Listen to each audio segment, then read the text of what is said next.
Halo bosku, kembali saya Timothy di sini. Selamat datang di channel Timothy Agijok. Jadi hari ini saya mau membahas mobil, yaitu Toyota Yaris TRD Sportivo tahun 2015. Nah, kalau namanya Yaris TRD Sportivo kan biasanya aromanya aroma racing ya. Nah, apakah dengan kalau body sih sudah pasti kelihatan ini mobil yang Toyota Racing Development ya. Jadi memang racing look, lalu cara interior juga nanti saya bakal bahas apakah benar-benar kelihatan racing juga di dalam interior, bahkan sampai mesin nanti saya bakal bahas juga apakah mobil ini memang racing development gitu atau memang benar racing look. Dan juga mobil ini kan yang bentuknya seperti ini, yang benar-benar berubah generasi di pertama, apakah masih layak dibeli di tahun 2020 karena ini kan mobil 2015, dan juga apakah mobil ini masih dalam, maksudnya termasuk mobil yang awet seperti Yaris Pak Pau gitu. Maka dari itu saya mau bahas hari ini plus minus daripada mobil ini, kita bahas lebih dalam. Dan maksudnya di sini saya membahas bukan karena saya yang paling pintar atau saya yang paling ahli di bidang mobil, tapi kita saling sharing lah, mungkin apa yang saya tahu gitu, maksudnya saya bisa sampaikan supaya bisa menjadi informasi yang berguna buat kalian. Dan kalau misal kalian punya Yaris atau kalian lebih tahu, kalian silahkan diskusi aja di komen bawah. Oke. Di bodinya ya, jadi kalau bodinya ini memang sebenarnya banyak yang ngomong kalau mobil Yaris ini keluhannya adalah ground clearance-nya yang pendek gitu. Karena memang dibilang Yaris ini kan sebenarnya kalau dibilang pendek banget, banyak mobil yang lebih pendek. Tapi karena Yaris ini dia, kalau kenapa gampang gasrot itu karena salah satunya adalah ground clearance, tapi ada faktor lain juga yang membuat mobil ini tuh gampang gasrot. Jadi kan mesti lihat jarak antara roda di sini sampai ke bumper depan. Nah, terkadang seperti mobil ini kan jarak roda depan sampai ke bumper depan itu kan lumayan jauh ya. Seringkali itu membuat mobil itu jadi gampang gasrot gitu. Jadi walaupun even mobil sedan-sedan seperti BMW itu kan lumayan pendek-pendek ya. Walaupun mungkin BMW sekarang nggak sependek-pendek dulu, tapi kalian bisa lihat kalau BMW itu kan jarak roda depan dan belakang itu kan panjang sekali. Sedangkan jarak dari roda ke bumper paling depan itu dia lumayan pendek dan lumayan landai, lumayan kayak curam ke atas gitu. Jadi lumayan nggak gampang kesrot. Nah, kalau Yaris ini tuh memang terkenal bumpernya itu gampang keserot karena dia panjang sekali ya bumpernya, dari roda depan sini, maksudnya roda depan sini ke sini. Nah, jadi itu penyebab kenapa Yaris itu lumayan gampang keserot di seri ini gitu. Apalagi ini kan seri TRD, dimana Yaris ini kan sudah ada body kitnya full semua ya. Nah, ini kita review sedikit. Jadi untuk Yaris ini sebenarnya fitur-fiturnya sih menurut saya oke ya, lumayan lah untuk mobil tahun 2015, dan ini dia sudah proyektor, lampunya high beam low beam jadi satu proyektor seperti ini. Terus dari segi ini juga sudah ada body kit. Kalian ini ada TRLM di sini, yang dimana tahun-tahun itu lumayan keren ya Yaris itu. Lalu di sini ada emblem TRD Sportivo, jadi mungkin Innova TRD Sportivo ngikutin dia di sini kali ya. Ini ada TRL, ini fog lamp di bawah, lampu atas seperti ini, dia masih hitam nggak chrome, ada logo Toyota, kap mesinnya lumayan sporty, besar. Ini juga body kitnya rapi ya, dibalut dengan karet. Dan yang penting ketika kalian punya Yaris atau kalian lagi mau beli Yaris tipe ini, itu kalian mesti cek bannya gitu, karena untuk supaya kelihatan ini sporty, lagi pula untuk Yaris ini itu kan memang ringnya sudah lumayan besar ya untuk di tahun-tahun segitu gitu. Maksudnya ini adalah velg ring 16, dimana kalau aslinya itu bannya itu ukurannya 195/45 R16, dan ukuran 45 itu tipis sekali. Jadi kalau misal dipakai gitu seringkali terasa empuknya cuma di awal-awal umur ban itu. Jadi kalau sudah jalan 2 tahun 3 tahun dia jadi keras sekali. Maka dari itu kalau saya boleh saran, kalau kalian punya Yaris yang ringnya 16 seperti ini, kalian wajib upgrade bannya. Jadi kalau bannya kan aslinya ini ya 195 45. Nah, kalian bisa upgrade jadi lebih tebel, misal 195/55 atau 205/45 atau 205/55. Cuma kok misal 205/55, kemungkinan ini bakalan mepet banget dengan vendor. Ini aja udah mepet ya, karena mobil ini kan ground clearance-nya termasuk rendah karena dia alirannya sporty. Lalu ini juga udah diganti pakai Dunlop LM705. Nanti saya juga udah pernah ngerasain mobil ini ketika pakai ban yang lama itu benar-benar keras. Jadi nanti sekalian cobain apakah sudah jadi empuk atau belum. Ini ada side skirt di sini yang bawaannya TRD. Ada stiker TRD Sportivo. Di sini ada emblemnya TRD Sportivo. Nah, untuk belakang dia sudah cakram. Kenapa ya belakangnya cakram, Innova belum? Di sini ada body kit belakang yang rapi ya. Di sini ada plastik trim hitam membuat kesan lebih sporty. Di sini ada tulisannya TRD Sportivo. Sudah ada sensor belakang bawaan dari mobilnya. Ada wiper belakang. Ada emblem TRD Sportivo. Nah, ini ada spoiler dengan dua warna putih dan warna trim hitam. Lalu sini ada antena radio yang masih belum shark fin. Seperti itu. Lalu bisa dilihat di sini. Nah, di sini ada dua tombol, yaitu untuk membuka pintu belakang dan untuk lock atau unlock satu mobil seperti itu. Kita langsung cek ke bagian mesin aja kali. Waktu ketika saya buka ya di sini, saya tuh agak bingung. Kenapa tangkai untuk membuka bagasi ini tuh dia kayak ada dua gitu ya, ada di sini dan di sini. Dan ini diameternya sama, saya nggak tahu kenapa. Kok kalian tahu silahkan komen di bawah. Lalu untuk mesin ya di sini, walaupun kelihatannya panjang, tapi kalau lihat dari mesin lumayan kosong ya. Dan untuk Yaris yang udah bentuk kayak gini, itu dia ada dua tipe mesin. Jadi ketika 2014 sampai 2015 dia menggunakan mesin 1 NZFE, dan ketika tahun 2016 sampai sekarang dia mesinnya sudah berubah menjadi 1 NRFE. Jadi kayaknya udah berubah dual VVT-i ya. Mungkin lebih hemat atau gimana, hemat dan bertenaga, kan makin kesini mobil makin hemat dan bertenaga. Nah, kelebihannya ketika pakai mesin ini itu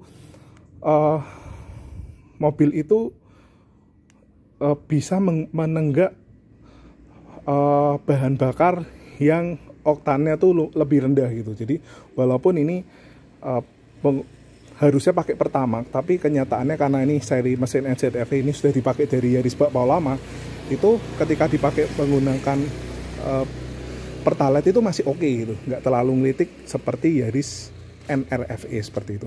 Jadi itu salah satu kelebihannya juga. Dan mesin NZFE sudah terbukti bandel juga untuk Yaris. Walaupun ketika ngambil mobil yang tahun ini mungkin ada selisih harga gitu, karena memang kalau namanya jualan mobil ya, ada teknologi baru gitu kan selalu harganya naik gitu ya. Dan kalau yang ini kan berarti bentuknya baru tapi mesinnya lama, anggapannya gitu. Tapi menurut saya juga mesin lama ini punya kelebihan juga gitu dibanding yang mesin NRFE itu. Nah, untuk transmisi dia menggunakan CVT 4 speed dan bisa dilihat dia penggerak roda depan seperti Yaris pada umumnya. Nah, yang menarik di interiornya. Yuk kita cek di interiornya. Masuk ke bagian interiornya. Jadi kalau bawaan Toyota zaman-zaman itu dia masih free dari 3M ya. Dan ini door trimnya bisa bilang dia tupat. Di sini ada potongan. Di sini ada jahitan, tapi jahitannya palsu. Di sini ada piano black warna hitam, di sini warna silver. Di depan auto, belakang udah pengantor 4, ini lock unlock, window lock, di sini tempat receh, di sini ada tempat kantong, di sini speaker. Lalu di sini dia nggak ada plastiknya, jadi langsung ke karpet gitu ya. Dan nggak ada seal plate, jadi kalau misal punya Yaris ya tambahin seal plate lah biar nggak beres-beres seperti ini. Kita masuk.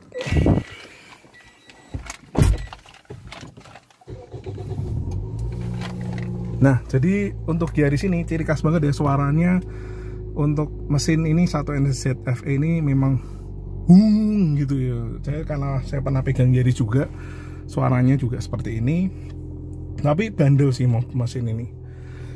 memang sudah durability-nya tidak diragukan lagi untuk mesin 1 NZF-E. Kalau yang 1 NRF saya nggak tahu karena saya belum pernah pegang. Nah ini kebetulan stereo sudah di-retrim di AG-Jok. Waktu itu kita pernah review juga menggunakan Vision Levante. Panas ya, nyalain dulu.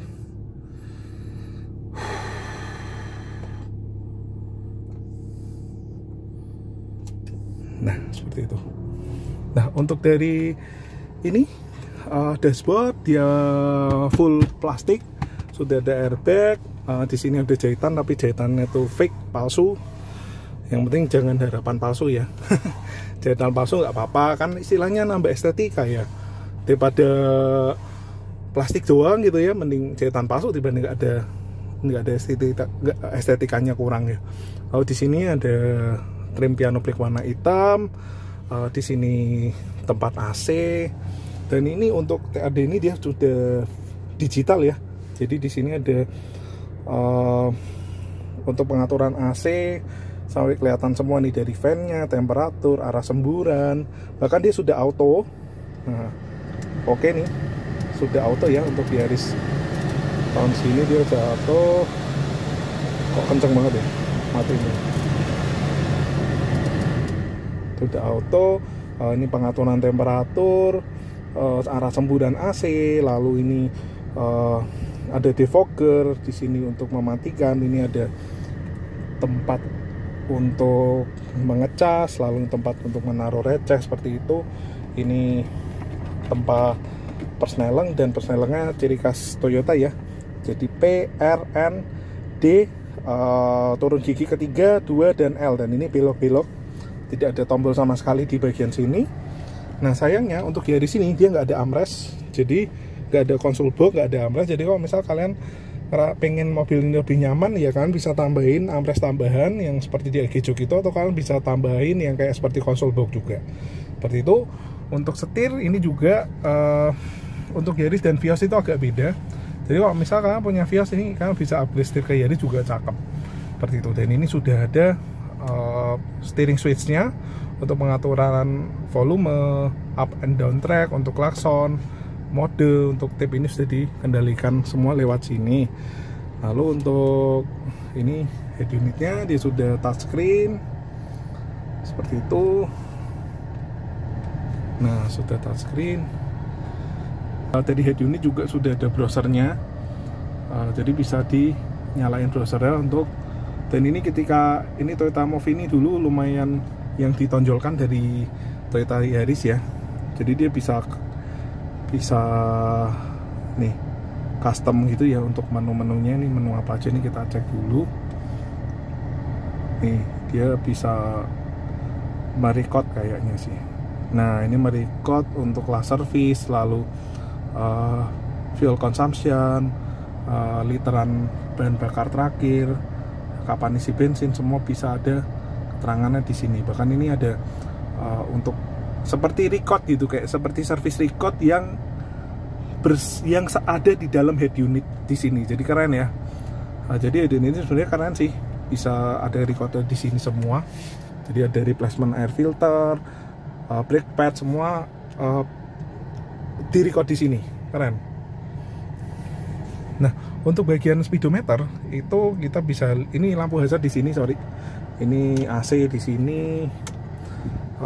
Untuk speedometer kita lihat sebenarnya kok ya di sini dia lumayan colorful, ada birunya, ada merahnya, ada putihnya. Seperti itu. Dan untuk MID kalian bisa lihat di sini itu ada pengaturan odometer 57.000, trip A, trip B, lalu range, bahan bakar, average kilometer per liter. Dan ini lumayan hemat ya, dia bisa tembus ke 11,2 km per liter seperti itu. Average kilometer per hour ada semua di sini. Ciri khas Toyota. Dan ini joknya kebetulan kalau aslinya fabric, dan materialnya itu warna hitam dan merah, tengahnya merah gitu, tapi nggak merah full, merah mati motif. Dan ini gampang banget kotor. Jadi kalau lebih bagus sih diganti jok kayak gini ya, di AG-Jok ini menggunakan Vision Levante, lembut, empuk, enak, dan saya supportnya jadi lebih berasa kalau duduk gini ya. Lalu untuk aroma TRD-nya tuh memang lumayan kerasa di sini ya. Jadi bisa dilihat bahwa pilarnya ini hitam, lalu di sini plafonnya juga hitam semua, sun visornya juga hitam, tutup kacanya hitam, ini sampai bracket sun visornya juga hitam semua, tempat lampu juga hitam kayak gitu. Tapi lampunya kuning, lalu ini bisa dilihat belakangnya hitam, cakep. Saya suka hitam sih, lebih kelihatan sporty. Untuk jok dia bisa pengaturan sliding, lalu reclining dan height adjuster kayak gitu bisa ya. Seperti itu. Ini untuk handle masih manual, ada slot kecil penyimpanan di sini. Seperti itu. Ini pengaturan lampu dan sen. Di sini pengaturan untuk wiper, dia masih belum auto gitu. Dan ini yang keren, yang saya suka di Yaris ini, itu dia ada cup holder kecil di sini. Itu cakep ya. Pertama ada cup holder di sini, jadi kalau misal taruh minuman itu dia bisa mendinginkan minuman yang mau kita minum di sini. Lalu selain cup holder di situ juga ada nih cup holder di sini, cakep. Untuk laci seperti ini ya, laci seperti itu. Kita langsung ke bagian belakang. Handle-nya juga sudah chrome. Kita langsung ke bagian belakang. Nah, kalau di belakang memang Yaris ini saya ngerasa agak beda duduk di Yaris dengan di Vios ya. Saya ngerasa Vios itu joknya lebih enak, even itu limo, kayak kerasa lebih semi bakatnya lebih kerasa ya untuk limo ya. Ini untuk di bagian belakang dia sudah dapat 3 headrest, joknya sudah diganti dengan Vision Levante DAG jok. Lalu di bagian belakang dia ada tempat tangan di sini, full plastik semua, handle warna silver, panel-panel silver, ada pengaturan window di sini. Nah, yang di belakang ini kita coba sudah mentok ya, jadi dia nggak bisa mundur lagi, posisinya fix seperti itu. Dan seperti ini bentuknya. Ini ada kantong yang kita kasih di sini. Ini karpet juga sudah diganti di AG jok menggunakan coil mat warna merah hitam. Untuk belakang kayaknya segitu aja. Kita masuk ke bagasi. Bagasi itu ya Yaris TRD ini dia dapat kerai di sini untuk ini ya. Sebenarnya ini faktor safety juga, tapi fitur juga. Jadi bisa kalau misal di bagian sini kita tutup, kita bisa taruh barang di sini supaya ngambil barangnya juga lebih gampang. Dan juga kalau taruh barang berharga di sini itu juga lebih aman itu, karena kalau dari kaca kan nggak kelihatan. Nah, sayangnya untuk Yaris ini yang tahun ini itu tuh belakangnya tuh bludru ya bukan plastik, tapi entah kenapa diganti seperti ini. Apakah ini juga menambah kekedapan atau enggak, atau untuk cost efisiensi saya juga kurang tahu. Mungkin dua-duanya dapat kali ya, peredamannya lebih baik dan cost efisiensinya juga dapat. Dan ini ada lampu untuk cantolan barang. Lalu di sini juga masih karpet bludru gitu, bukan plastik. Kita di sini ada tempat untuk cantolan ini ya, cantolan car seat untuk anak-anak seperti itu. Kita coba ke bagian belakang. Nah, untuk bagian belakang itu ada dongkrak, semua ada di belakang. Dan ini bannya ban original. Ini warnanya saya suka sih warna ini. Dan ini kalian bisa lihat ini ban aslinya. Ini adalah Bridgestone Turanza. Ukurannya yang pasti lebih tipis ya, kalian bisa lihat. Oh sorry, tadi saya pikir 195/45, ternyata 195/50. Jadi ini ban ini lumayan tipis ya. Kalau sudah pakai berapa bulan tuh bisa keras. Oke, gitu kita langsung test drive mobilnya. Jadi Yaris ini memang kita nggak bisa berharap banyak ya. Apalagi kalau Yaris ini kan 1500 cc. Kalian tahu kalau mobil 1500 cc seperti apa. Dan dia juga naturally aspirated, bukan turbo. Jadi HP kisaran 100-an lebih dikit lah. Lalu torsinya juga sekitar 140 Nm untuk Yaris ini.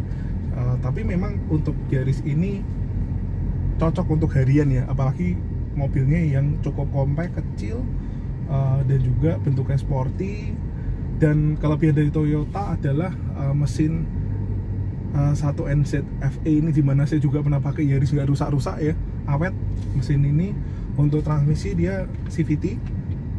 Nah, untuk impresi berkendara Yaris ini itu gini, ini karena ring 16 bannya juga bukan tergolong ban tebel ya, jadi feelnya itu handlingnya lumayan oke, bisa dibilang lumayan oke untuk mobil kecil ini ya. Tapi kalau untuk dari segi kenyamanan memang bukan yang kayak empuk, comfort gitu ya. Jadi karena ban itu sudah diganti pun dia masih bukan yang tebel gitu. Tapi ini karena kemarin saya nyobain waktu mobil ini bannya masih yang ukuran 50, ini sudah diganti ke 55, itu sangat berasa perbedaannya. Jadi gripnya lebih dapat, seperti belok kayak gini gripnya lebih dapat, lalu feelnya lebih empuk gitu, dan rasanya belok itu jadi lebih mudah gitu ya pakai ban yang ini ya, saya ngerasa seperti itu. Lalu untuk dari segi stop and go nya mobil ini bukan yang maksudnya bisa tergolong yang cukup enak nyaman gitu. Karena kalau lihat di Yaris yang dulu itu gasnya itu sangat responsif gitu. Jadi kita gas dikit gitu langsung mobilnya ngacir gitu, seperti Altis yang pernah saya review juga. Sedangkan kalau di mobil ini itu gasnya itu pas. Jadi saya pernah bawa Livina-nya si adik saya juga, itu yang Livina itu dia gasnya terlalu slow, terlalu lambat gitu responsnya. Tapi yang di Yaris ini itu nggak terlalu lambat tapi nggak terlalu responsif, rasanya tuh pas gitu. Karena mungkin perpaduan antara mesin NZF ini dan juga transmisinya yang bukan transmisi manual, transmisi otomatis biasa ya, tapi dia transmisinya CVT, jadi kombinasinya tuh pas gitu. Buat stop and go tuh enak gitu. Jadi nggak terlalu, pokoknya enak lah untuk stop and go. Lalu untuk belok memang ya di sini radius putarnya kurang ya. Jadi tuh belok dikit habis, belok dikit habis. Padahal kan kita cari mobil hatchback seperti ini kan sebenarnya pengen cari yang radius putarnya tuh pendek gitu. Sedangkan mobil ini kalian nggak dapat radius putarnya seperti itu. Lalu dari kekat depannya bisa dibilang cukupan ya, cukupan, nggak terlalu ya khas mobil-mobil hatchback Jepang ya seperti inilah rasanya. Tapi dengan ganti ban itu kedepannya jauh lebih meningkat dibanding ban yang ukuran standarnya yang ukuran 50 gitu. Entah kenapa saya kurang setuju kenapa ban ini dikasih ukuran 195/50, kenapa enggak 205/50 atau 205/55 gitu, mungkin menampakkan kos juga gitu. Lalu untuk respons setir dia cukup presisi. Nah sebenarnya presisi atau enggak juga tergantung dari kondisi kaki-kaki ya. Kalau kaki-kaki oke, dia presisi sekali nih, presisi. Dan juga ini bisa dibilang untuk suspensinya bukan yang empuk, tapi ketika belok dia body rollnya itu nggak terlalu kerasa banget gitu ya. Namanya juga mobil hatchback yang dimana mobil ini lumayan kecil, dan juga mungkin karena faktor mobil ini juga clearance-nya pendek ya, jadi body roll-nya nggak terlalu kerasa seperti itu. Nah, konsumsi ban kita coba nanti. Oh tapi ketika kita akselerasi itu memang kita kerasa mobil ini seperti ada yang menahan ya, karena mungkin karena sistem transmisi yang CVT itu dia memang menahan RPM supaya nggak tinggi, supaya lebih hemat. Maka dari itu mungkin untuk mobil ini cocoknya untuk stop and go dalam kota kali ya. Oke, gitu aja bosku. Sekian review tentang mobil ini. Semoga bermanfaat, dan kalau misal kalian ada pengen minang mobil second Yaris 2015 ya itu tadi yang seperti saya sampaikan, kalian mesti cek bannya juga, mesti cek mesin, dan kalian mesti tahu nih mesinnya yang satu NZFE atau satu NRFE, jadi kalian bisa mempertimbangkan untuk membeli mobilnya dengan segala plus dan minus mobil itu. Dan mobil ini cocok banget buat harian ya, di perkotaan, untuk harian, untuk ngantar anak sekolah segala macam, dan dengan konsumsi bahan bakar yang menurut saya cukup hemat, dan mesin yang satu NZF ini dan yang bisa menenggak pertalite menurut saya cukup oke sih untuk dipertimbangkan untuk dibeli kayak gitu untuk mobil ini. Oke, gitu aja bosku. Semoga video ini bermanfaat. Sampai ketemu lagi di video selanjutnya. Thank you bos.